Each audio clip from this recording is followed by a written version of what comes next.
Good afternoon, everyone. Thank you so much for that lovely introduction. I hope you're all having a good time. The sessions have been interesting. I hope so.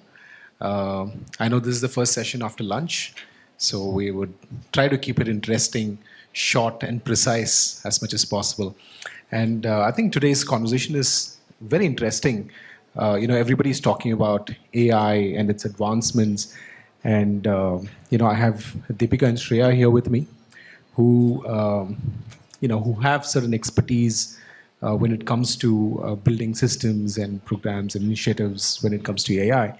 So we are largely on this conversation focusing on how we include the marginalized group and how it would also help, and what are some of the challenges that we see in the social sector and in the workplace, and what can we do to pass through those hurdles. So that's the conversation that's going to be about. So I think this is a question that I'll throw to both of you to start off this conversation with. So when we talk about AI and its advancements, how do we make it more inclusive?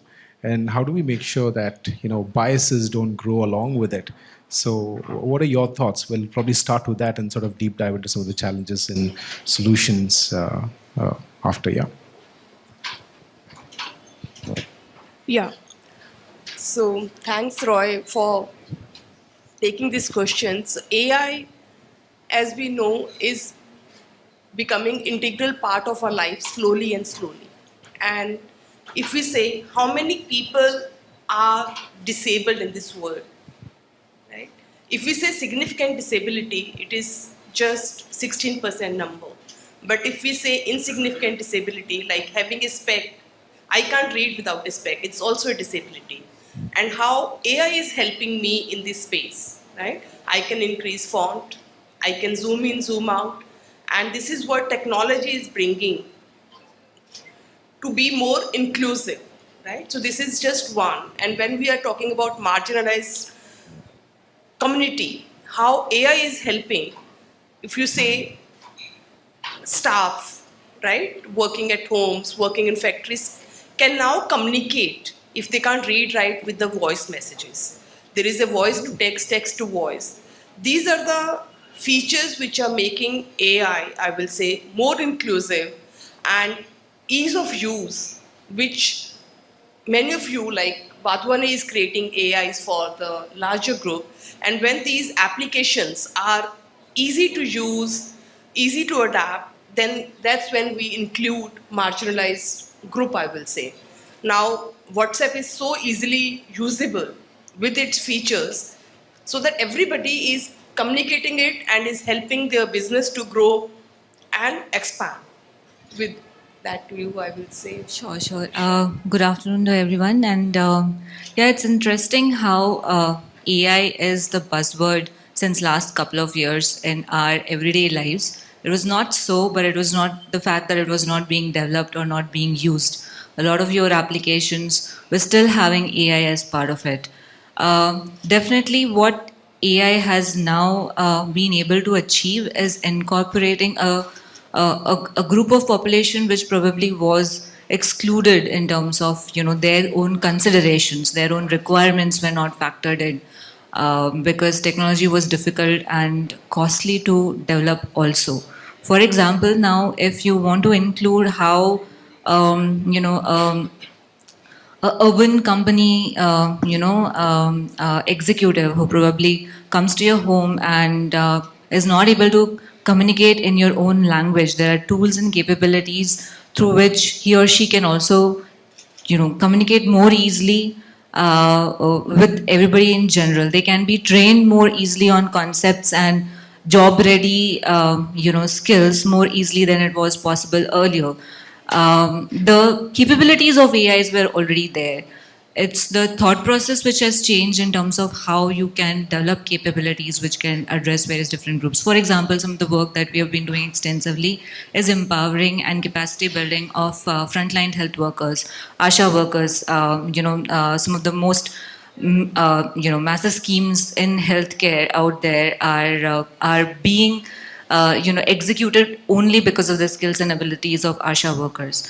Now, we're using their own language, their own dialect, their own vocabulary to train speech-to-text modules on their own guidelines and SOPs that they have to use on an everyday basis. So these guidelines already existed, ASR already existed, technology already existed. The execution and packaging that product to foster the needs of this marginalized group was not something that was happening.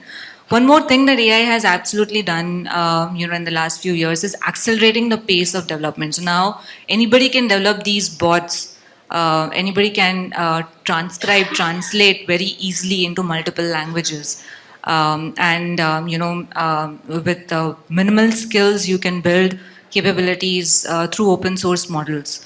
So that is wherein we are now having these conversations as to how AI can actually foster inclusivity. But the ways and means as how we can do it is definitely something that has happened in the last 2.5 years, and it's going to accelerate the pace, and hence it's going to contribute to various aspects like your economic growth, economic opportunities for people in general. What sort of skill sets were probably not accessible to a certain group, they will now be able to gain that knowledge. So your visual impairment, hearing impairment will now be more easily addressed. For example, if I don't know sign language, I now have tools that can translate, what somebody is trying to communicate in a sign language. You have capabilities on, video conferencing platforms, wherein if somebody else is communicating in sign language, I can read the caption because it's getting transcribed in real time. So those capabilities are now available in our everyday products, and that is where AI is now enabling that revolution on how marginalized population groups, people with impairments, can now be part of the economic revolution and have better lives or more dignified lives in general, I would say. Yeah, interesting perspectives what Deepika and you just shared.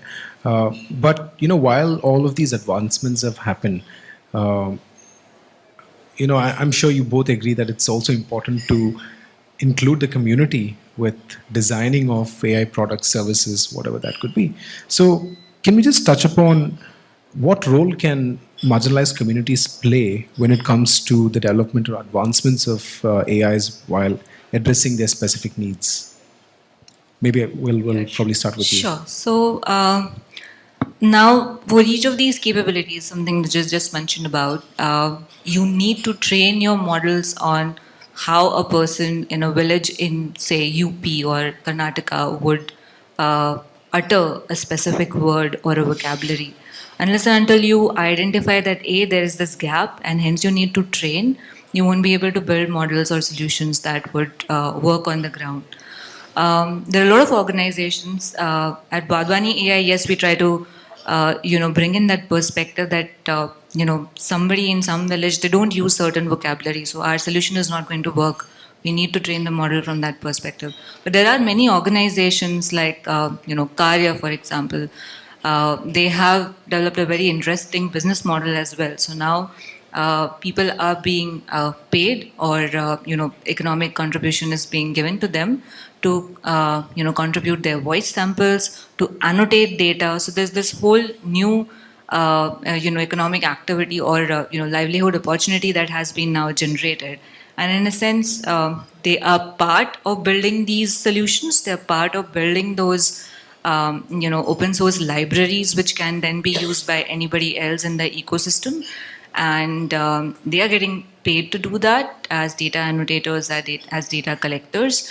And we are able to build this capability wherein the community is equally participant of developing these capabilities. The other aspect is how you test your models, right? These models need to be evaluated enough on the ground. So a lot of our digital solutions, we do a lot of usability testing where we're given the digital products to, say, ASHA workers or Anganwadi workers to give us feedback on whether it's, increasing their time to utilize that capability or they're actually getting value out of it. So it's a simple user research that comes to you and me as surveys from Uber or Swiggy, etc. The concept is to utilize the same approach on the ground, on the field, going to those villages, going at the grassroots levels, having more collaborators and partners on the program side to give us feedback on whether the solution will actually work or not. And there have been many scenarios where we arrive at a point that hey, this is not going to work. It's going to create more discrimination or more marginalization, and hence we would stop and not invest further effort in that. And that is, I think, the approach that at least we like to take in the public health or in general in public ecosystem or public sector ecosystem. I would like to add. So IBM as an organization, like we feel that let's tap talent and these communities early at the age. So IBM under program for underprivileged children, underprivileged girls rather. So we have a program called Disha, where we have tie-up with various government schools, and kids of 9th, 10th, 11th, 12th are enrolled, and they are given projects with mentors from IBM to develop projects on AI. That's how we are exposing them and taking their feed early on, the challenges and including them as well. Brilliant. So these are some really amazing advancements, and the kind of solutions how we include and how we're trying to capture data to build these systems and solutions, right? But also at the same time, sometimes I'm sure a lot of us also are scared about the kind of data that is being collected, right? So how do we do this ethically? What are the ethical considerations that we all need to be mindful while creating the systems, and especially when it comes to inclusivity? Yeah, I will say after like AI interest has been really increased exponentially after ChatGPT, right? And with so much of increased interest in AI and generative AI, obviously people are becoming cognizant of the challenges as well. And when so the challenges can be, the foremost challenge is the trustworthiness and the fairness and the source of data, right? How this data is sourced. So for that, as Shreya has mentioned, intensive testing has to be done. That data is coming from trustworthy sources, and the output is free of any, these are technical terms, drift, bias, and fairness. Like the output which is coming from these models, which are used to generate AI responses, it is free from drift, bias, and fairness, right? So that is one thing. Second, as you know, the data protection, DPDP law, IBM, India is also promoting that. So data privacy and data protection, these things have to be taken into consideration by organization, little, I will say, with the more care that everybody's privacy and interest is protected in the system. So, and all organizations are taking care of that aspects, that integrity, ethics, transparency, and fairness is maintained while we are creating these models. And Shreya, over to you, how Wadhwani is doing it. So I think, yes, the most important thing to avoid bias drift is to ensure the right source of data. But at many times you won't get that data when you're intending to build a capability. At least that happens a lot with us. And that is wherein the frameworks that we have developed. So as an organization, we have a responsible AI framework. We have developed a playbook. And this is something that we sensitize all our stakeholders with. It's a very elaborate framework from the step wherein you decide what to collect for the intended use case that you need to develop, to ensuring that if you are going to collect any PII, PHI data, principles of anonymization, pseudo-anonymizations are adopted. Tools are in place to ensure that data that collected, if it has PII or PHI data, is safe and secure. There are, if you are running multiple projects, if the data principle is different, then we ensure that they have their own separate accounts wherein data is managed and accessed by only the users or stakeholders who should have access to it.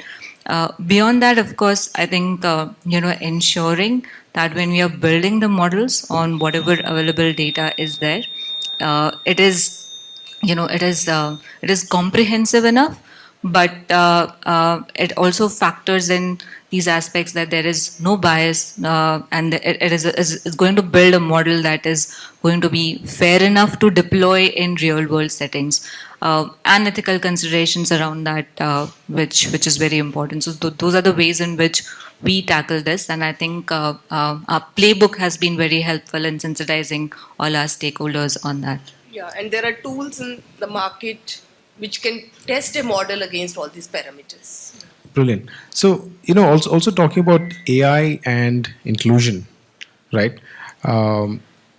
There's quite a lot of challenges here, right? Now, if we're building systems, products, services, whatever that could be using AI, how are we ensuring that everybody is included?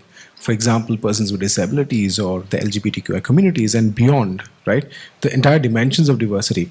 So, according to you, both of you, if we can quickly touch upon what has been the biggest challenges, in case of IBM and Wadhwani, when we come to creating these kind of solutions? Yeah, if I will say, the first most challenge we already discussed was the ethical AI, right? So that we are working with creating models, testing models, and sourcing data from the right sources rather than untrusted sources, because there are data in wikis, there are data on the internet which may or may not be trusted. So securing data from right sources is the first most thing. Second, I will say the huge infrastructure required to build AI, right? Which is at one point it is advantage to humankind, that AI, but second time it is a huge load on our earth, right? So we scientists and IBM as an organization are working towards creating models which reduce the infrastructure cost as well, right? And third piece I will say is the skill. We are getting into there, having skilled resources to build these models and use these models is still, we are reaching there. So these are the three foremost challenge I will see in the AI space right now. What about you, Shreya? So I think some of the challenges we already discussed, the fact that you don't have access to the right data, but I think one of the other challenges is also not letting existing policies influence anything new that you are going to develop, because a lot of policies sometimes don't cover a more comprehensive access to data. For example, if you consider gender, you may have only two fields. You have categories in historic data only as male and female, and you wouldn't have, and it's only recently that government forms have the option of third gender. So you wouldn't have data on third gender and their requirements, and you would be training models on historic data which does not have that categorization. It becomes it becomes very important that you now collect data. If you, instead of just relying on historic data, collect data and then build a model. Collect data on hearing or speech impairments. Something that we have a solution for school education. It's called Oral Reading Fluency. It's live and it's on Gujarat's Vachan Samiksha platform. The idea is that there are assessments on reading comprehension that the state runs from grade 2 to grade 8. And historically, teachers gather, it's a manual intervention, so you cannot never go back and understand why a student may not be, or if the student has dyslexia or any other speech-related condition, or even, vision-related impairment. You won't have that historic data because it just depends on the ability of the teacher to identify that. But we have powered that solution with enough annotations and with enough upcoming data to observe patterns on where are the pauses, why are those pauses there on certain vocabularies, and if the student is not able to read at the right level of that particular grade, the reasons may not be limited to the complexity of the content or lacking skills in being able to read, but it could be some underlying condition. If detected early, it can actually help the individual later on in life. So factoring that will happen only when you have a comprehensive understanding of the domain as well, in terms of where people may struggle, and incorporating that in the solution. So I think this is very important, and these are the challenges that we foresee. But I think a strong programmatic intervention and policy intervention can really help address a lot of these challenges as well. Absolutely. I mean, totally agree with that. And I think that's also been a part of our agenda at Nasscom Foundation of what we do and how we intervene. It could be the Tech for Good Conclave or the Nasscom Global Inclusion Summit and all of that. There's so much of conversation that we try to bridge the gap when it comes to the marginalized group and, taking them along with us on the journey so that nobody's left behind. And I'm also hoping, with everything that we discussed today, we would be, in one way or the other, be able to meet the SDG goals in a couple of years to come, and everything that we all have to put in to make that happen. I also see that the buzz has been going on, so we'll keep this. The whole idea was to keep this whole conversation short and precise, and to share our thoughts. While Deepika and Shreya is going to be around, so we're not opening up for Q&A at this point. So if there's any questions, you can definitely catch up with them, talk to them, and we're going to be around. So with that, I would like to thank you, Deepika and Shreya, for taking the time, for being on this panel. And it Thank you was so lovely much, talking Roy. to you all. Thank you, Deepika. Thank you to everybody in the audience. Yeah, we are around, so if you want to catch up, we'll be happy to talk on any of the points. Thank you. Have a good day ahead.